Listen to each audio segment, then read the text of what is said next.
राधे राधे दोस्तों, आज इस वीडियो में हम जानेंगे कि कृष्णा जी की छठी पर क्यों लगाया जाता है लड्डू गोपाल को कढ़ी चावल का भोग।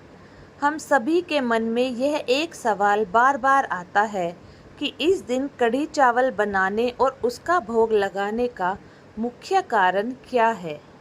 जिस तरह हमारे धर्म में कृष्ण जन्माष्टमी का विशेष महत्व है, उसी तरह से कृष्ण जन्म के छठे दिन लड्डू गोपाल की छठी मनाई जाती है। जिस तरह से बच्चे के जन्म के ठीक छठे दिन यह उत्सव धूमधाम से मनाया जाता है, उसी तरह कृष्ण के बाल स्वरूप लड्डू गोपाल की छठी को भी विधि विधान के साथ मनाने की प्रथा सदियों पुरानी है। यही नहीं, इस दिन कुछ विशेष चीज़ों का भोग लड्डू गोपाल को लगाया जाता है और भोजन में भी वही चीज़ें बनाई जाती है। उन्हीं चीज़ों में से एक है कढ़ी। कृष्ण जी की छठी के दिन कढ़ी बनाने की परंपरा काफ़ी समय से चली आ रही है। ऐसा कहा जाता है कि इस दिन लड्डू गोपाल को कढ़ी का भोग लगाने से सदैव उनकी कृपा घर पर बनी रहती है। लेकिन क्या आपने कभी सोचा है, इस दिन भोग के लिए कढ़ी ही क्यों बनाई जाती है?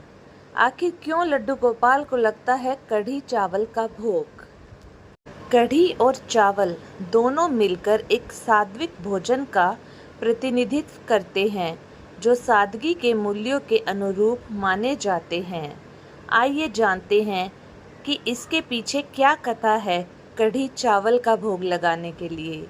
एक पौराणिक कथा के अनुसार कृष्ण जी की छठी वह दिन होता है जब भगवान कृष्ण के माता पिता यानी यशोदा माँ और नंद बाबा कृष्ण जी के जन्म और कल्याण का उत्सव मनाने के लिए अपने परिवार और समस्त गांव के लोगों के लिए एक साधारण भोज का आयोजन करते हैं।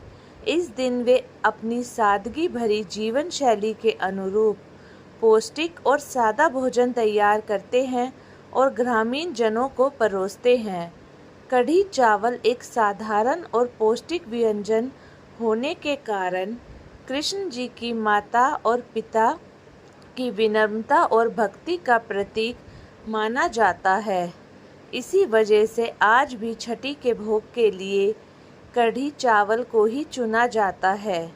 यही नहीं, इस दिन मंदिरों में भी कढ़ी चावल का वितरण भक्तजनों में किया जाता है। लड्डू गोपाल को छठी के दिन कैसे लगाएं कढ़ी चावल का भोग? सबसे पहले कृष्णा जी की छठी के दिन लड्डू गोपाल को आप सबसे पहले स्नान कराएं और नए वस्त्र पहनाएं। कोशिश करें कि उन्हें आप पीले रंग के वस्त्रों से ही सजाएं, क्योंकि पीला रंग उन्हें बहुत प्रिय है। लड्डू गोपाल की पूजा और सेवा विधि विधान से करें और उनके सामने कढ़ी चावल का भोग रखें। फिर हाथ जोड़कर प्रार्थना करें कि वो भोग को ग्रहण करें और थोड़ी देर बाद वह भोग आप सभी घर वालों में वितरित कर दें।